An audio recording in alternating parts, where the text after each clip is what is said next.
So John Jones is out of his fight with Stipe Miocic at UFC 295 due to a shoulder injury, and Tom Aspinall versus Sergei Pavlovitch has been made as an interim heavyweight title fight in the co-main event of that same card. Alex Pereira versus Yuri Prochazka has been moved up to the main event. This is really crazy news. It's very exciting. I love the Aspinall versus Pavlovitch fight. We're going to start, though, with just talking about John Jones. I'm not going to go into it too much because it's mostly speculation. We know that he got a shoulder injury wrestling with Curtis Blades. They were training together. He injured his shoulder. That's all we really know, at least as far as I've looked into. And he's going to be out for a while, probably until middle of next year, third quarter of next year, maybe. 8 months, something like that, I believe is what was said. If he comes back at all, honestly, I think it's more likely than not he will come back and fight the winner of Pavlovitch versus Aspinall. But I also think that there's a real possibility we just never see Jones fight again, because he has already been open about his disinterest in facing either of those guys. He says that they don't really excite him. And so honestly, if the Stipe fight's not there, I wouldn't be surprised if he just calls it quits. He retires because he's already the greatest fighter of all time. He's accomplished everything that he really needs to.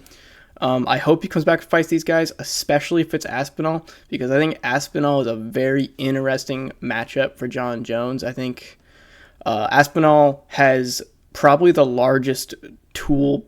He has the most tools in his tool belt, if you know what I mean. He has the most ways to win a fight out of pretty much any of the heavyweights right now. He's very well-rounded, and so I would really like to see him fight John Jones. Pavlovitch, not so much, because Pavlovitch has shown a weakness to grappling. I think Jones would just take him down and finish him probably by submission or something like that. Anyways, there's not a lot to say about Jones. He's injured. He'll come back at some point, or he won't. But what's more important to talk about is the fight between Aspinall and Pavlovitch, because that is confirmed, and it's a really interesting matchup. Also, I'd like to just talk about, where's Stipe in all this? I haven't looked into it too much, so if there's already been news, maybe Stipe's injured, you can let me know in the comments if I'm being stupid and I didn't look it up. I'm sorry. I am wondering, though, why he didn't take up one of these interim title fights, because if he was ready, he should have taken Pavlovitch or Aspinall, most likely Pavlovitch, but he didn't, and I'm actually okay with that because I think he loses to both these guys at this point. Pavlovitch versus Aspinall is an amazing fight. It's a fight that I really wanted. It was clearly the fight to make at heavyweight right now. I don't really know who I'm going to go with. I'm leaning Aspinall. If this was on a full camp, I'd be more confident in my pick in Aspinall because, like I said, he has a lot of tools in his tool belt, if for lack of a better term. He can win the fight in a lot of different ways. Aspinall is a very good striker. He's very fast. He has power. He finishes most of his opponents in the first or second round, most in the first. I think he's only had one opponent go to the second round with him so far. He's very impressive on the feet. I'd say he's even more impressive on the ground, though, because for a heavyweight, the way he was able to take down Volkov and submit him with that straight armbar was really impressive. The way he took down Arlovsky and instantly choked him was crazy for a heavyweight. I know it's Arlovsky and he's old at this point, but Arlovsky gives a lot of these heavyweights trouble still. And Aspinall struck with him in the first round, outstruck him the whole time, almost finished him. In the second round, decided to just shoot a takedown and choke him like it was nothing. Pavlovitch, also very impressive lately. As everybody knows, everybody's very high on Pavlovitch because he keeps getting these finishes.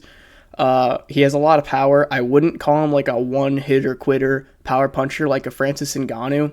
The best way I can describe it is if Ngannou, let's say Ngannou is like the heavyweight Gaethje, where he just puts out guys with one punch a lot of the time. And Pavlovitch is like the heavyweight Poirier, where he hurts them with a shot, and then once they're hurt, he has a great killer instinct, and he goes in and he puts on a barrage, and he finishes them. He's really more of a volume puncher than he is a power puncher, though he does hit very hard. He definitely has some of the biggest power in the division. It's just he's not putting guys out with one shot. That's not a knock on him. I think it's more impressive that he's such a good boxer that he can pile on these volume punches and finish guys like that at heavyweight. Everybody at heavyweight hits hard. It's not that impressive to get one punch knockouts at heavyweight. It is impressive to just outbox everybody and, be this great, really accurate volume puncher. It's very impressive. The reason on a full camp that I would lean toward Aspinall is because with proper training, I think Aspinall would be able to time a good shot, and he'd take him down and beat him up and probably sub him or TKO him, because Pavlovitch has already shown a weakness to grappling, though it was a while ago. It was, I believe, his UFC debut against Alistair Overeem. He got taken down and beaten up really bad and finished in that fight. Okay, I'm talking too fast.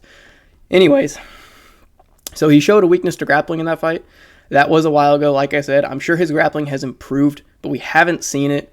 And if I'm just going to base this fight off what we know, I know that Aspinall is a better grappler.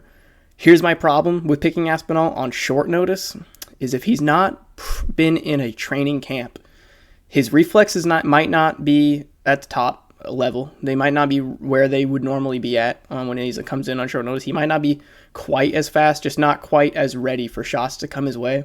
And the way Aspinall darts in to land his shots, it's great against most heavyweights. Most guys are slower, and most of these heavyweights throw like looping punches and stuff. And he's able to get out of the way. He sees a lot of that stuff coming. Pavlovitch likes to throw solid straight shots, though, and I do worry that Aspinall would jump in for like a 1-2 and run right into a jab, and you don't want to run into a jab from Pavlovitch because that dude already hits hard, and if you dart into it, I could see Aspinall going out in one shot. I don't know how good his chin is. He hasn't really been hurt in the UFC yet, outside of blowing his knee up by kicking Curtis Blades. But that is a worry, especially on short notice. So if you're going to bet on Pavlovitch, I think that's like a relatively good bet. I assume he's going to be the favorite in this fight. If you're going to bet on him, definitely bet on him by getting like a first or second round KO. Just bet on him by KO. I am still going to go with Aspinall, even though it's on short notice. And like if this was a full camp, I'd say Aspinall wins. I'd be like 70 to 30. 70% Aspinall, 30% Pavlovitch. Because it's short notice, it's much closer to a 50-50 because I think Pavlovich's method to victory here requires less planning. It requires less training. He does the same thing to everybody. But that's also why I can't really pick him in this fight. I can't bring myself to do it, is because we know what he's going to try to do. Whereas with Aspinall, you don't know, because Aspinall's beat guys in so many different ways. Everybody Pavlovitch is beat. He's beat by marching them down or catching them when they come in if they charge toward him. But he beats everybody with boxing. Okay, he hurts these guys, and then he finishes them with strikes up against the cage, or maybe he drops them and finishes them strikes on the ground. It's always going to be boxing. Whereas with Aspinall, we've seen him, he knocked out Jay Collier really fast, 1-2 down the pipe. He knocked out Spivak. He got in the clinch and hit him with an elbow in the clinch and then finished him against the cage. He choked out Arlovsky. He armbarred Volkov. He just TKO'd Tybura. So he has multiple methods to victory. And I have to lean toward the guy that can win in multiple ways. I think he's just all around better. The only thing that scares me is his defense, because like I said, he darts in there real fast. He kind of darts in with his chin up sometimes. And if he catches one on the chin, man, like, that's it, I think. He needs to be really careful and not get caught in this fight. I trust his IQ, though. I trust his fight IQ. I think he's a very intelligent fighter, and I think he knows that he can't get caught by Pavlovitch, and that, like, he doesn't... Aspinall's not a guy to underestimate any of his opponents. He's made that very clear in all of his fights. He's always taking his opponents seriously. So I feel like he will enter this fight knowing that Pavlovitch is maybe a little too dangerous to mess with on the feet too much just because of his power and because of his tight boxing. And I think he might test out the striking a tiny bit. And then he's going to shoot a takedown, I think. I think he'll time a takedown. He timed it so good on Alexander Volkov. I can't get over that Volkov performance. That's one of the best performances I've ever seen by a heavyweight. Nobody does that to Volkov. Volkov gives everybody trouble. He gave Aspinall zero trouble. Aspinall ran through him like tissue paper. It was so impressive. Pavlovitch has also been very, very impressive. But, like I said, I'm going to trust the guy that has more ways to get it done. I can see him getting chinned early, but I don't think it'll happen. I think he's going to time a good takedown. He'll get it. He might beat up and soften up Pavlovitch on the ground for a little bit, and I think his jiu-jitsu is just so good that he'll be able to find some sort of submission. Maybe a Kimura. I could see a Kimura from him, and I could see like a choke if he gets the back. He's been doing jiu-jitsu for a very long time. I believe his dad ran like a jiu-jitsu gym or something like that. He talks about that, how he's been doing jiu-jitsu since he was a kid. That was actually his base. He started with it, even though he uses his boxing a lot in the UFC, and he was at one point, I believe, an amateur boxer. He might have even had a few pro fights, but I think he was just an amateur boxer. Yeah, I'm going to go with Aspinall. It's dangerous, though. Like, this isn't a fight that I'm going to bet on because I'm not super confident in the pick, and I think either guy could get it done. But I am leaning toward Aspinall, and I'm very excited to see him fight John Jones because I do think that it'll be a really good stylistic matchup. I think that he's Jones' toughest fight in the division. I feel like people say that about all of Jones's potential fights. They always say, oh, this will be his toughest fight. Cyril Gane was supposed to be a really tough fight for Jones because of his elusive footwork and his great striking, but he didn't have much wrestling as he showed in the Ngannou fight. He got taken down by Ngannou multiple times, so it makes sense that Jones was able to finish him pretty quick. He also just looked terrified of Jones in that fight. Pavlovitch could catch Jones, but I kind of doubt it. I feel like Jones is smart enough to stay away from the power and take down Pavlovitch. Whereas with Aspinall, I just feel like he's got a lot more to think about. He's got a lot more to worry about. He's got to worry about striking because Aspinall's a better boxer than Jones. He definitely doesn't have the best defense, but I wouldn't worry about Jones like chinning him because Jones doesn't hit that hard. So I feel like Jones would have to try to grapple, and Aspinall could be a very difficult guy for him to grapple because Aspinall is he's a natural heavyweight. Dude's a big, strong guy. He's pretty lean. He came into the UFC kind of chubby. He's really leaned out. He's coming into his prime. He's looking really impressive. I'm really excited for the future of Tom Aspinall. I do think he's a future heavyweight champion if he beats Jones or if he loses and then he gets the belt after Jones retires. Either way, super exciting fight. It sucks that the Stipe Jones fight isn't happening. Kind of. I'm sort of relieved, and because I don't think it was like Stipe's old. And Jones is probably going to run through him. And it would have sucked to see Jones run through like an older Stipe who's coming off of a knockout to Ngannou and a bunch of damage in all of his previous fights, who's a little slower now, a little banged up. Like, it would have been a little lame to see Jones beat him and then retire. I'd much rather see Jones fight Aspinall or Pavlovitch.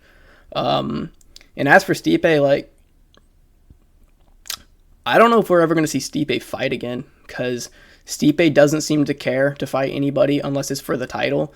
And if he isn't injured and he had the chance to take this interim title fight and he didn't, I could see the UFC being like, okay, Stipe, you didn't take it.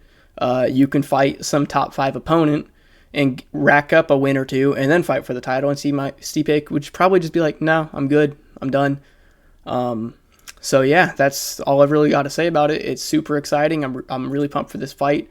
Short notice, kind of unfortunate, but we've had a lot of short notice fights lately, and they've been cool. It's been really exciting to be a UFC fan lately. So yeah, I'm going with Tom Aspinall by submission early, because these guys both get early finishes. Don't expect this to go to a decision. This will probably be over in 1 round, at the most 2. If it goes past that, I'd be very surprised. Yeah, if you guys like the video, hit the like button, leave a comment, let me know what you think about the fight. If you could subscribe, that would be cool. Thank you for watching, and I will talk to you guys later. Goodbye.